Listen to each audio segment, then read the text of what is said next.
Hi friends, I am Abhishek. Welcome to my YouTube channel the ocean of Shiksha. तो देखिए, अभी हम एम लक्ष्मीकांत का जो फोर्थ पार्ट है उसका चैप्टर 35 डिस्कस कर रहे हैं, जो कि हमारा सब ऑर्डिनेट कोड। आज हमारा लेक्चर 2 रहने वाला है। ऑलरेडी आपका लेक्चर 1 डिस्कस कर लिया था। देखिए, हमने लेक्चर 1 में क्या क्या डिस्कस किया था। सबसे पहले हमने सब ऑर्डिनेट कोड या जिसे हम लोअर कोड कहते हैं उसके बारे में डिस्कस किया था, जिसमें हमने civil code, criminal code, revenue code के बारे में काफी डीप में डिस्कस किया था। जो मैंने आपको फिर स्ट्रक्चर भी बताया था, किस तरीके से जो स्ट्रक्चर रहता है सब ऑर्डिनेट कोड का या जो आपको लोअर कोड का देखने को मिलेगा, ये सारी चीजें मैंने आपको लेक्चर 1 में बता दिया था। फिर देखिए, अगर हम बात करें सिविल कोड की डिफिनेशंस या कौन कौन से उसके काम होते हैं, कौन कौन सा फंक्शन होता है, हमने डिस्कस किया था। क्रिमिनल कोड के बारे में डिस्कस किया था। सेम चीज है, वही चीज हमने डिस्कस किया था रेवेन्यू कोड के बारे में। जैसे कि रेवेन्यू कोड जो क्या काम रहता है, किस तरीके से फंक्शन करता है, वो सारी चीजें हमने देखा था। फिर हमने डिस्कस किया था स्ट्रक्चर एंड जुरिडिक्शंस ऑफ सब ऑर्डिनेट कोड के बारे में। इसके बाद हमने डिस्कस किया था कि सब ऑर्डिनेट जो कोर्ट है उसका कॉन्स्टिट्यूशनल प्रोविंस क्या क्या है। हमारे कॉन्स्टिट्यूशन का जो आर्टिकल 233 से 237 पार्ट 6 कॉन्स्टिट्यूशन जो प्रोवाइड करता है, वो किसके रिगार्डिंग में था? कॉन्स्टिट्यूशनल प्रोविंस था हमारे हमारे सब ऑर्डिनेट कोड के रिगार्डिंग में। आर्टिकल 233, 233A, 233 सॉरी 234, 235, 236, 237 आर्टिकल क्या क्या कहता है, ये सब चीजें हमने लेक्चर 1 में डिस्कस किया था। आज हम क्या डिस्कस करेंगे? सबसे पहले आज जो हमारा डिस्कशन होगा उसमें हम डिस्कस करेंगे ये अपॉइंटमेंट ऑफ डिस्ट्रिक्ट जज के बारे में हम डिस्कस करेंगे। फिर हम डिस्कस करेंगे उनकी क्या क्या क्वालिफिकेशन होनी चाहिए डिस्ट्रिक्ट जज की। फिर अपॉइंटमेंट ऑफ अदर जजेस के बारे में भी हम डिस्कस करेंगे। फिर देखिए, बात करेंगे कंट्रोल ओवर सब ऑर्डिनेट कोर्ट। फिर इंटरप्रिटेशंस यानी कि जिसे व्याख्या कहते हैं उसको डिस्कस करेंगे, क्या क्या चैलेंजेस देखने को मिलता है। और कुछ बात करेंगे ऐसे मेजर रीजन जिसकी वजह से आज के टाइम पे काफी ज्यादा क्या हाई पेंडेंसी केसेस देखने को मिलता है सब ऑर्डिनेट कोर्ट के अंदर में। यानी कि ऐसे कौन कौन से कारण हैं जिसकी वजह से क्या है काफी ज्यादा पेंडेंसी केसेस आपको सब ऑर्डिनेट कोर्ट में देखने को मिलेगा। तो चलिए स्टार्ट करते हैं हम अपना आज का जो टॉपिक है, आज का जो डिस्कशन है उसको। आज हमारा लेक्चर 35 कंप्लीट हो जाएगा। अगले दिन जो नेक्स्ट क्लासेस में जो हम वीडियो डिस्कस करेंगे वो क्लास 10th की जो इकोनॉमिक्स है उसका हम चैप्टर 2 डिस्कस करेंगे, जो कि है sector in Indian economy. Already class 9th complete हो चुकी है, आपकी क्लास 10th का फर्स्ट चैप्टर डेवलपमेंट भी कंप्लीट किया जा चुका है। चलिए वो सारी टॉपिक हम लास्ट में डिस्कस कर लेंगे। पहले हम देखिए बात करते हैं 1999 में 20 कॉन्स्टिट्यूशन अमेंडमेंट एक्ट इंट्रोड्यूस किया गया था, जिसमें हमने आर्टिकल 233A ऐड किया।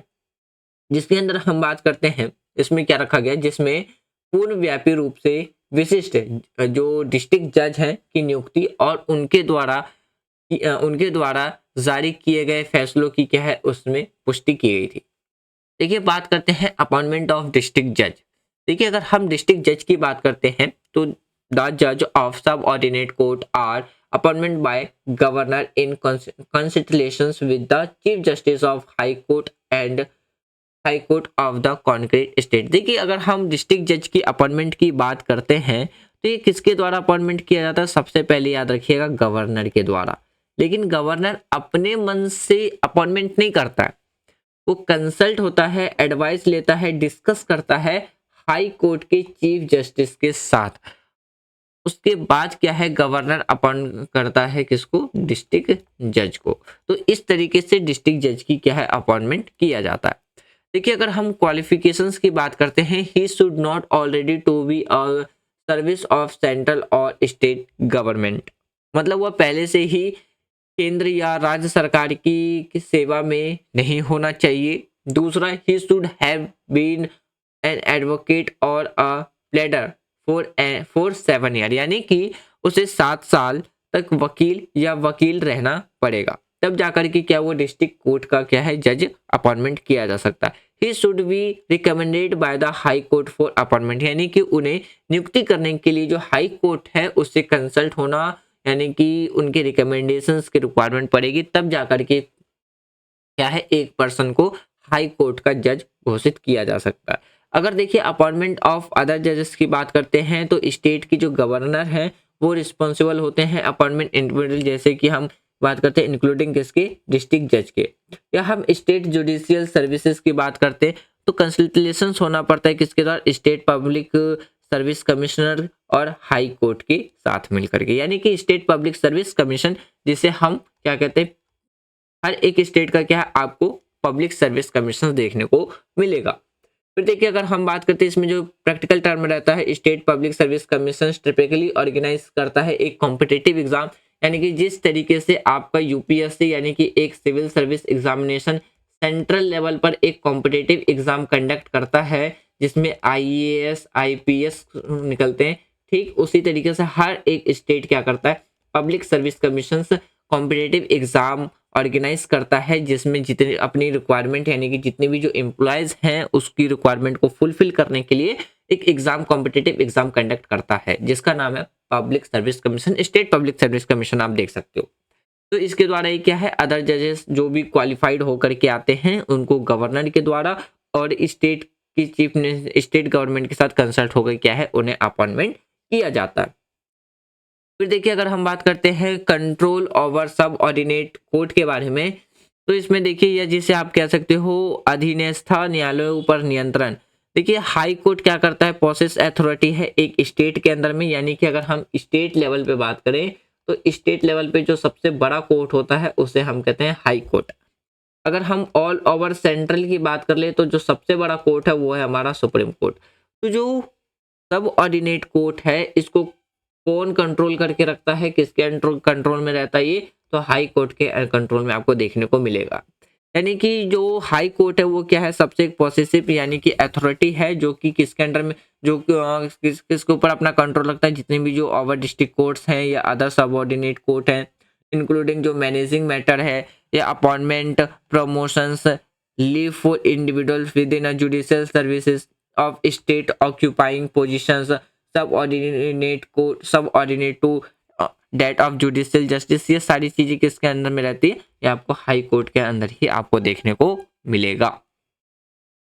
फिर देखिए अगर हम बात करते हैं इंटरप्रिटेशंस यानी कि जो इसकी व्याख्या है, देखिए अगर हम डिस्ट्रिक्ट जज की बात करते हैं वो कंप्रेसेस वेरियस रोल होते हैं उनके, जैसे कि सच एक जज की तरह एक सिटी सिविल कोर्ट या हम एडिशनल डिस्ट्रिक्ट जज आपको देखने को मिलेगा या ज्वाइंट डिस्ट्रिक्ट जज, असिस्टेंट डिस्ट्रिक्ट जज, चीफ जजेस of small cases court, chief presidency magistrate, additional chief presidency magistrate, sessions जज, एडिशनल सेशन जज या असिस्टेंट सेशन जज आपको क्या है इसमें आपको देखने को मिलेगा। अगर हम परहैप्स यानी कि बात करें तो जो जुडिशियल सर्विसेज है वो रेफर किया जाता है सर्विस कॉम्प्राइज जो कि क्या है slowly of individuals designed to assume the positions of district judge and other civil judicial roles subordinate को to the district court positions। अब मतलब क्या है इसका, देखिए अगर हम बात करें जो न्यायिक सेवा है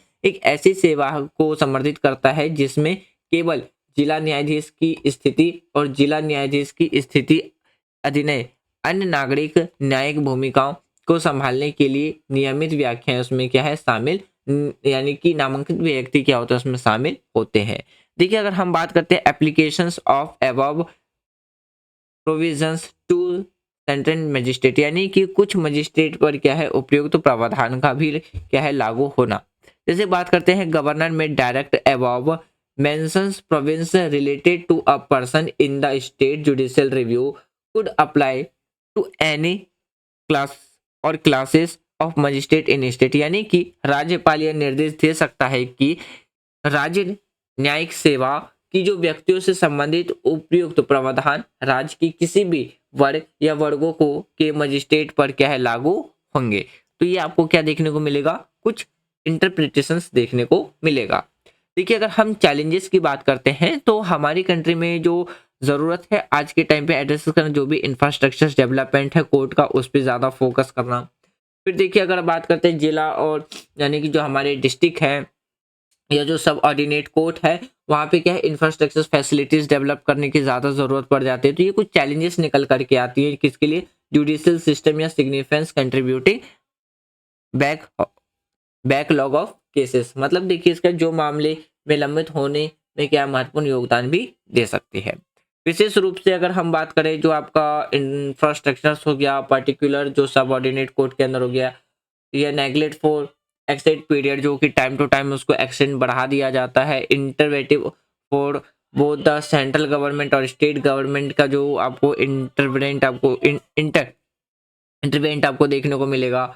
या हम बात करते हैं जो आपका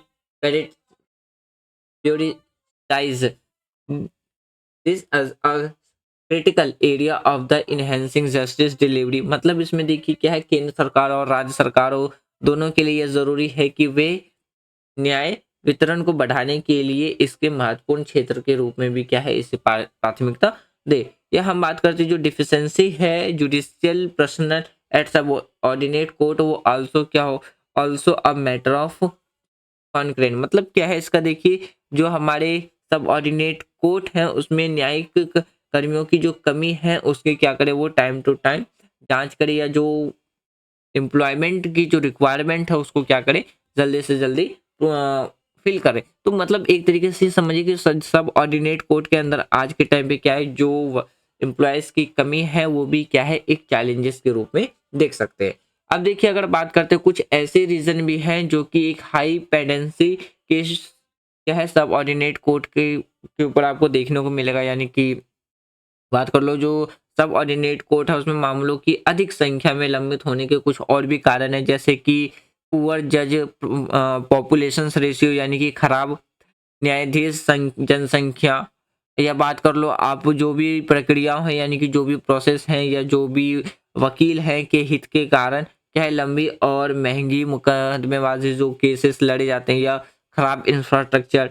या बात कर लो न्यायिक जो जुडिशियल वर्कर हैं या जुडिशियल कर्मियों की कमी है, या हम बात करते हैं कमजोर वैकल्पिक विवाद समाधान जो मैकेनिज्म है। ये कुछ ऐसे कारण हैं जिसकी वजह से क्या है आपको हाई पेंडेंसी ऑफ केस आपको देखने को मिलेगा किसके अंदर, सब ऑर्डिनेट कोर्ट के अंदर में। तो फ्रेंड्स यहाँ पे आपका जो चैप्टर 35 था वो आपका कंप्लीट हो चुका है। अब जो हम नेक्स्ट वीडियो डिस्कस करेंगे वो क्लास 10th का जो चैप्टर 2 है इकोनॉमिक्स का उसको डिस्कस करेंगे। ऑलरेडी क्लास 6 से लेकर के क्लास 12 तक की जो आपकी पॉलिटिकल साइंस है, पॉलिटिकल साइंस वो आपकी कंप्लीट हो चुकी है। अभी हम क्लास 9 से लेकर के क्लास 12 तक क्या है इकोनॉमिक्स डिस्कस कर रहे हैं, जिसमें से क्लास 9 आपकी कंप्लीट हो चुकी है। अभी हम क्लास 10th डिस्कस कर रहे हैं। वीडियो के रिगार्डिंग में यदि आपको कोई भी सजेशंस देना है तो कमेंट बॉक्स ओपन है, आप कमेंट बॉक्स में दे सकते हैं। अगर ये तो हमारा वीकडे की है, अगर हम वीकेंड की बात करें तो इसमें हम MCQ क्वेश्चंस प्रैक्टिस करते हैं एज अ टेस्ट की तरह से, वो क्वेश्चन जो कि ऑलरेडी सिविल सर्विस एग्जामिनेशंस में पूछे जा चुके हैं। टॉपिक वाइज टॉपिक्स है, यूनिट वाइज यूनिट हमने डिवाइड कर रखा है, history political science, geography, economics. तो हिस्ट्री हमने कंप्लीट कर लिया। हिस्ट्री में हमने ancient history, medieval history, modern history, Indian national movement, ये सारे हमने कंप्लीट कर लिया। अभी हमारा पॉलिटी वाला सेक्शन चल रहा है। पॉलिटी खत्म होने के बाद हम जियोग्राफी डिस्कस करेंगे, और जियोग्राफी खत्म होने के बाद हम स्टार्ट करेंगे अपना इकोनॉमिक्स, और इकोनॉमिक्स जब खत्म हो जाएगा तब हम स्टार्ट करेंगे अपना CSET का प्रैक्टिस। तो वीडियो के रिगार्डिंग आपको कोई भी सजेशन देना है तो कमेंट बॉक्स ओपन है, आप कमेंट बॉक्स में दे सकते हैं।